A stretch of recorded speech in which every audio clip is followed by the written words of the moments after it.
These sheriffs see firsthand that border security at its heart is an issue of law and order. Whether it's CBP or ICE agents and officers or local law enforcement, these professionals confront the ugly business of human trafficking and drug and human smuggling on a daily basis. But they also confront the reality of the humanitarian crisis unfolding. From rescuing illegal immigrants in the desert to uncovering them in packed and overheated trailers, law enforcement bears witness to the effects of our most vulnerable, our children. And the gang violence and recruitment of children is not limited to illegal alien children. During my visit last month, the sheriff shared with me a picture, a horrific one, of a 14-year-old boy, an American citizen, who was recruited by a Mexican drug cartel to smuggle drugs. That kid, unfortunately, way in over his head, lost his load of drugs. In retaliation, he was repeatedly stunned with a taser and savagely beaten with a board. The picture, to say the least, was difficult to look at. These cartels are infiltrating our communities, corrupting children, and hurting our citizens. Make no mistake, they are not humanitarians. They prioritize profit over human life. Our challenge moving forward as a community is to identify what we can do to address these complex problems together. The men and women who have sworn to protect our communities have expressed their frustration with previous administrations failing to act. Thank you, President Evanson, for your recent letter to me underscoring this point. But that failure to act has changed under this president. Securing our nation's borders and empowering the men and women in uniform on the front lines to carry out their missions is a priority for this president, this department, and for me personally. Our Border Patrol agents are working tirelessly with you, but they need additional resources and authorities. That's why President Trump is calling for a border wall system. The operators have spoken and asked for a system in very specific, very defined areas of the border. As a result, we are building the first new wall in 10 years. But this system goes way beyond a wall and includes, as the Border Patrol and our nation's sheriffs have requested, the technology, transportation infrastructure, and personnel to support a secure border. While we are very glad to have construction underway, we need Congress to fully fund the border wall system, and I am hopeful that legislation soon to be acted on in the House will authorize these resources. But there's more that needs to be done beyond a wall system. We must continue to enforce the laws as passed by Congress and to close dangerous legal loopholes that serve as pull factors to those seeking to illegally enter the country. We need to be clear. Illegal actions have and must have consequences. No more free passes, no more get-out-of-jail-free cards, no more lawlessness. Today, DHS is referring those who illegally cross our borders to the Department of Justice for prosecution. I'm sure you'll hear more about this later from Attorney General Sessions. It is important to note that every day in communities across the country, if you commit a crime, the police will take you to jail, regardless of whether you have a family. I want to take a minute to address the consequences of actually enforcing our immigration law.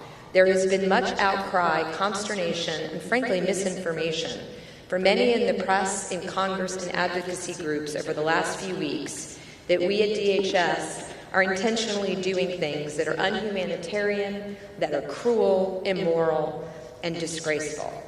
We are doing none of those things. We are enforcing the laws passed by Congress, and we are doing all that we can in the executive branch to protect our communities.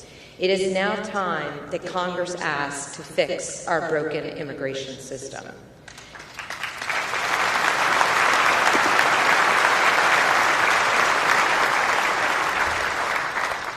DHS and you on the border and in your communities around the country are faced with the reality not of our making. We cannot detain children with their parents, so we must either release both the parents and the children. This is the historic get-out-of-jail-free practice of the previous administration, or the adult and the minor will be separated as a result of prosecuting the adult. Those are the only two options. Surely it is the beginning of the unraveling of democracy when the body who makes the laws, rather than changing them, asks the body who enforces the laws not to enforce the laws. That cannot be the answer.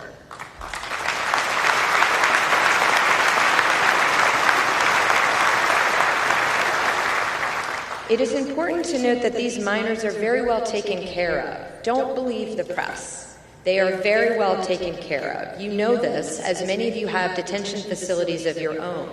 We operate according to some of the highest standards in the country. We provide food, medical, education, and all needs that the child requests.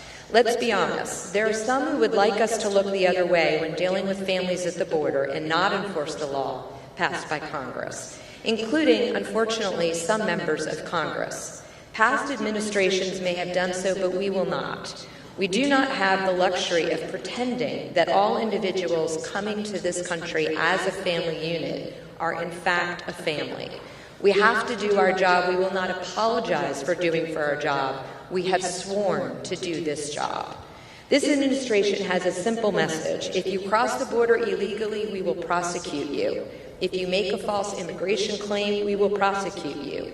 If you smuggle illegal aliens across an extraordinarily dangerous journey, we will prosecute you. But I have also made clear you do not need to break the law of this country by entering illegally to claim asylum. If you are seeking asylum, go to a port of entry.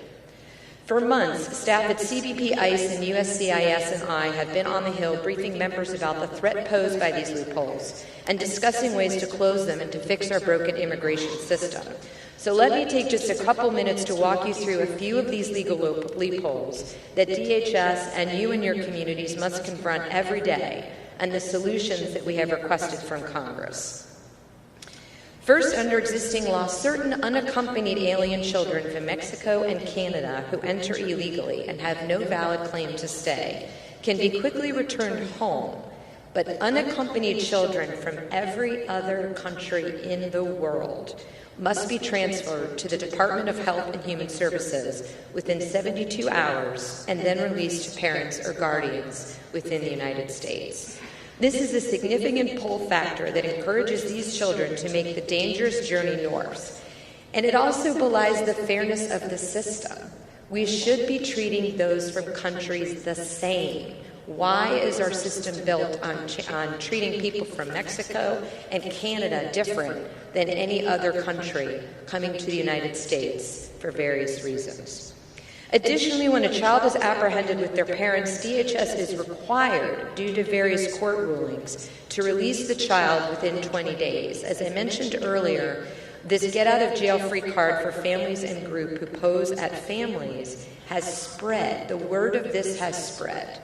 The smugglers and traffickers know these loopholes better than our members of Congress.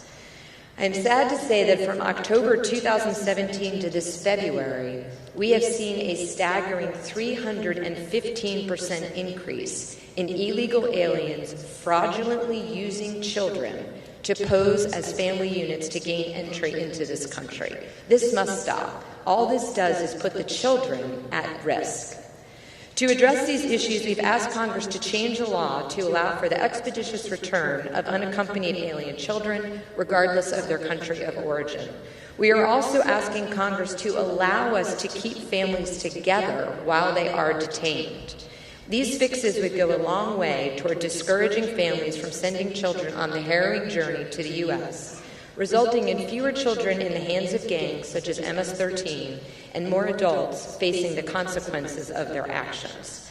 Second, our system for asylum is broken. We are a compassionate country that has taken in millions of refugees and granted asylum to hundreds of thousands over the last few decades or assisted them near their home countries.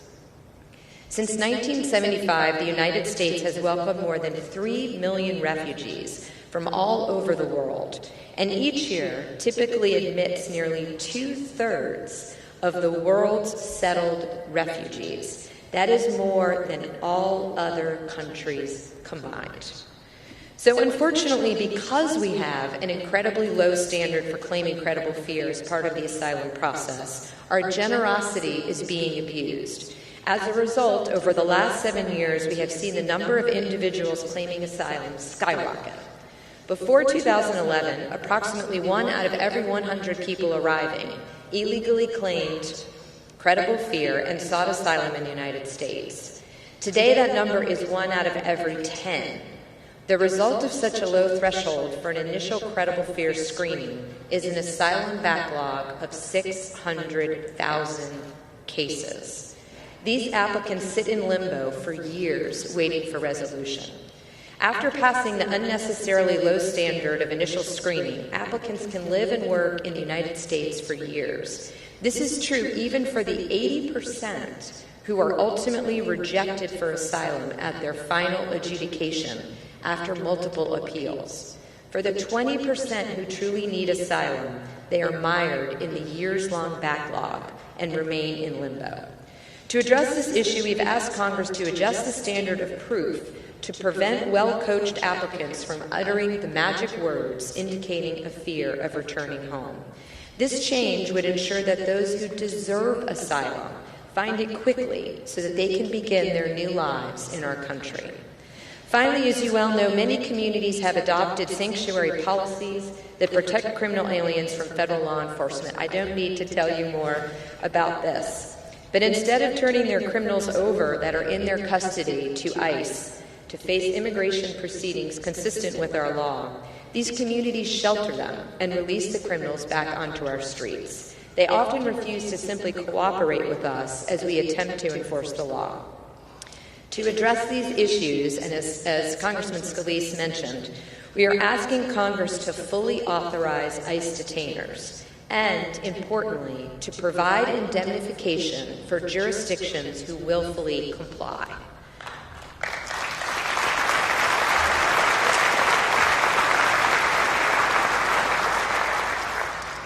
Removing criminal aliens in controlled environments such as jails protects the men and women of ICE, your men and women within your facilities, as well as the local communities who otherwise are put at the mercy of those being released into the communities. I would encourage you all to reach out to members and ensure your voices are heard. It is important that you also have the ability and the authority to protect your communities and to work with federal law enforcement. In the meantime, as ICE's state and local law enforcement partners are increasingly challenged in court for facilitating the secure and orderly custodial transfer of criminal aliens to ICE, NSA has been a strong partner in working with us to address this public safety issue. For example, as many of you know, NSA and the major county sheriffs of America worked with us at ICE to develop a new process to clarify that aliens held by these jurisdictions are held under the color of federal authority. This thereby affords local law enforcement liability protection from potential litigation as a result of faithfully executing their public safety duties. Earlier this year, ICE announced 17 basic ordering agreements with various Florida sheriffs that aim to prevent the release of criminal aliens back into the community. ICE is instituting this process with a small number of partner jurisdictions in order to ensure a smooth rollout, but intends to gradually expand implementation with willing law partners over the coming months. I ask you to reach out if this might be something of interest to you. Going into this week's vote in Congress, my message to members is clear. You have a choice. If you want to secure our borders, if you want to keep gangs such as MS-13 out of our communities, if you want to address the fundamental issues driving illegal immigration, if you want to restore the rule of law, you must close the legal loopholes.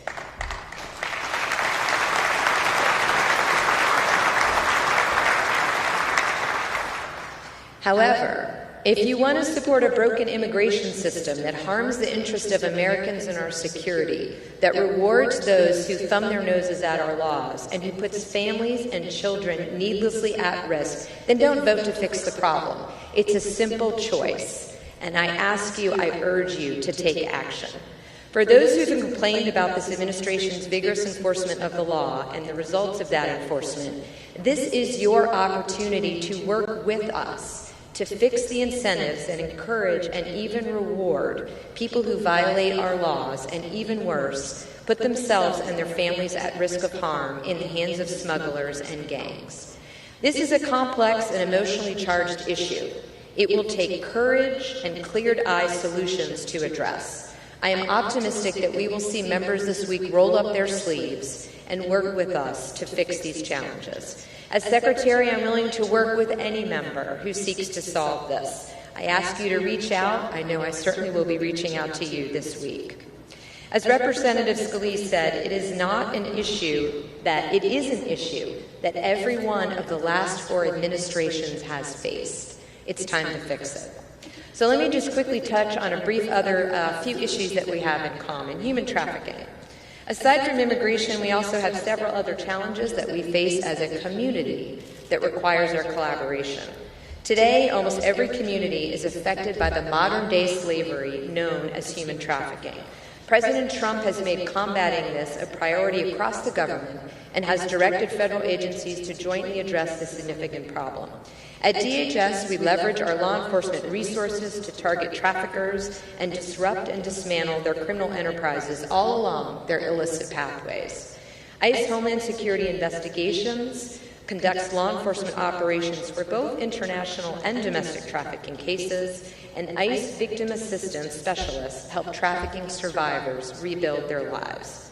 In 2017, ICE HSI initiated 833 human trafficking cases, resulting in 1,602 criminal arrests and the identification and/or rescue of 518 trafficked victims.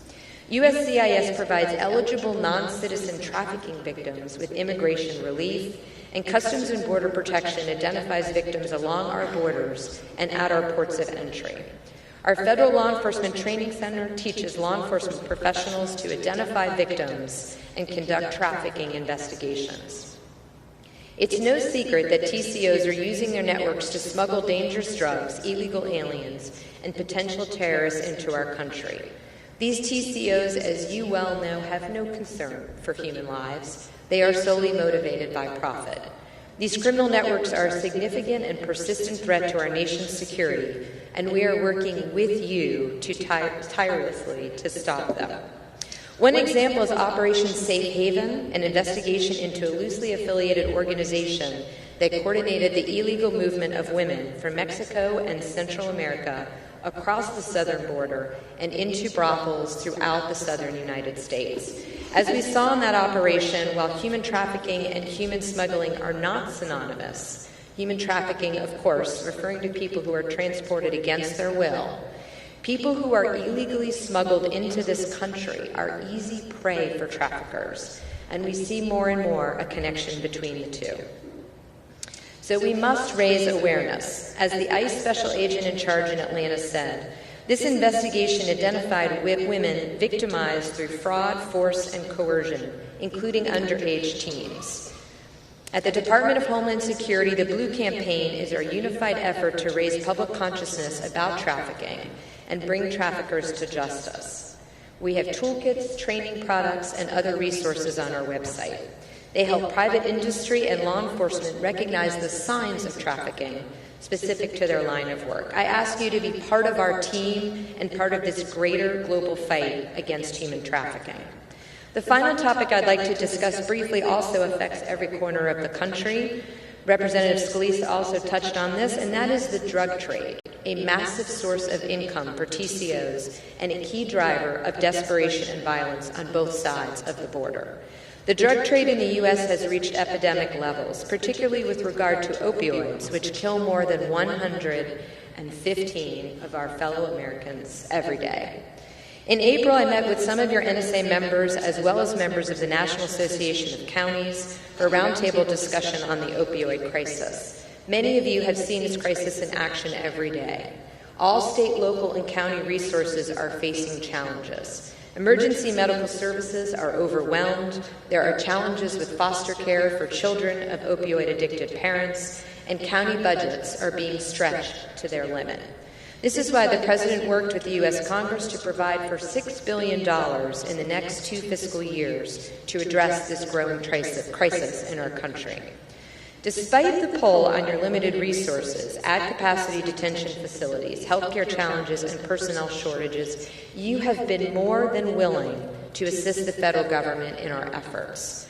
During the recent opioid roundtable, I listened with interest as some of your association members made presentations or commented about innovative initiatives being created in counties throughout the country to provide alternatives to solving this solution. The sacrifices you are making and the challenges you are facing have not gone unnoticed, and I want to say thank you for joining us in this fight as well.